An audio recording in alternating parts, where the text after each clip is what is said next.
Hello student, তোমরা যারা ক্যালকাটা ইউনিভার্সিটির আন্ডারে থার্ড সেমিস্টারের ছাত্রছাত্রী আছো এবং তোমাদের ইতিহাস সাবজেক্টে অনার্স আছে, তোমাদের জন্য আজকের ক্লাসটা খুবই গুরুত্বপূর্ণ। আজকের ক্লাসে তোমাদের ডিএসসিসি 3 পেপারের একটি মক টেস্টের প্রশ্নপত্র নিয়ে আলোচনা করব। তোমাদের সিলেবাস থেকে গুরুত্বপূর্ণ প্রশ্নগুলো, যেগুলো এবছরের জন্য অধিক গুরুত্বপূর্ণ, সেই প্রশ্নগুলো নিয়েই মক টেস্টের প্রশ্নপত্রটা তৈরি করা হয়েছে। তোমরা মক টেস্টের প্রশ্নপত্রটা দেখে নাও এবং এই মক টেস্টের প্রশ্নপত্রটা তোমরা প্র্যাকটিস করো। অবশ্যই তোমরা উপকৃত হবে এবং এখান থেকে তোমরা মিনিমাম 60% থেকে 70% প্রশ্ন তোমরা অবশ্যই কমন পেয়ে যাবে।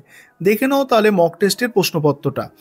দেখো, প্রথমেই তোমাদের 5 নম্বরের প্রশ্ন লিখতে হয়। 5 নম্বরের প্রশ্ন 3টে অ্যান্সার করতে হয়, তার জন্য তোমাদের 6টা প্রশ্ন কিন্তু দেওয়া থাকে। যে প্রশ্নগুলি আমি 5 নম্বরে রেখেছি দেখে নাও।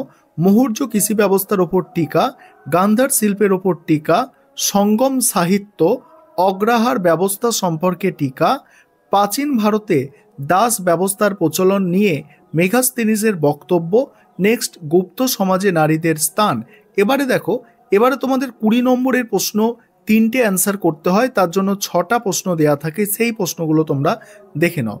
একটা বিষয় এখানে বলে নিই যে তোমাদের জন্য এই যে ইতিহাস অনার্স, এই ইতিহাস অনার্সের 3টে পেপারেরই স্টাডি মেটেরিয়াল তৈরি করা হয়েছে। তোমরা যদি কেউ স্টাডি মেটেরিয়াল পারচেস করতে ইচ্ছুক থাকো, স্ক্রিনে যে নম্বরটা দেখতে পাচ্ছ ওই নম্বরে যোগাযোগ করে স্টাডি মেটেরিয়াল পারচেস করতে পারো। চলো এবারে প্রশ্নগুলো দেখে নাও। মৌর্য সাম্রাজ্যের পতনের কারণগুলি আলোচনা করো। কুষাণ সম্রাট কনিষ্কের রাজনৈতিক ও সাংস্কৃতিক কৃতিত্ব আলোচনা করো। নেক্সট, সমুদ্রগুপ্তের কৃতিত্ব মূল্যায়ন করো। নেক্সট আছে প্রাচীন ভারতে শূদ্র ও অস্পৃশ্যদের স্থান নির্ণয় করো।